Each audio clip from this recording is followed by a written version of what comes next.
earlier saw the distinction between short-term and long-term capital asset. Why is it relevant? Because when a short-term capital asset is transferred, it gives rise to short-term capital gains.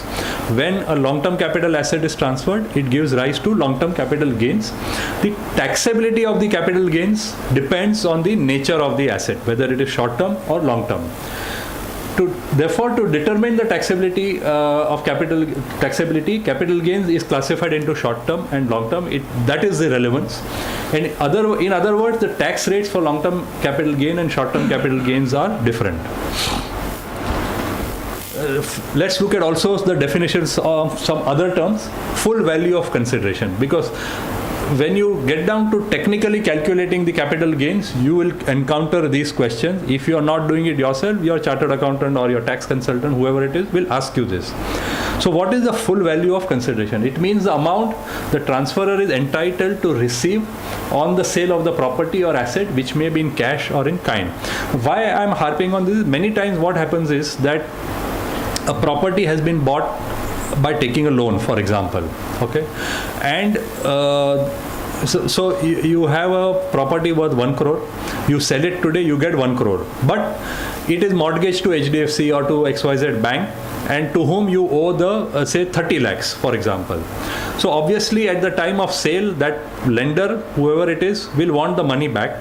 So they will not allow you to sell it unless it is clearly mentioned in the deed that out of the sale proceeds of 1 crore, the 30 lakhs will be paid by the buyer directly to HDFC or to the bank, etc. That would be the terms of the sale. And maybe they will become a confirming party to the transaction. In that kind of a situation, you will get in your hand only 70 lakhs. Correct? 1 crore minus 30. But for the purpose of your calculation of capital gains, what you have to take into consideration is full value of consideration, which will be 1 crore rupees. And that will form the starting point for calculating the capital gains. Then the other important definition is cost of acquisition. That is the price which the SSE has paid for acquiring the asset.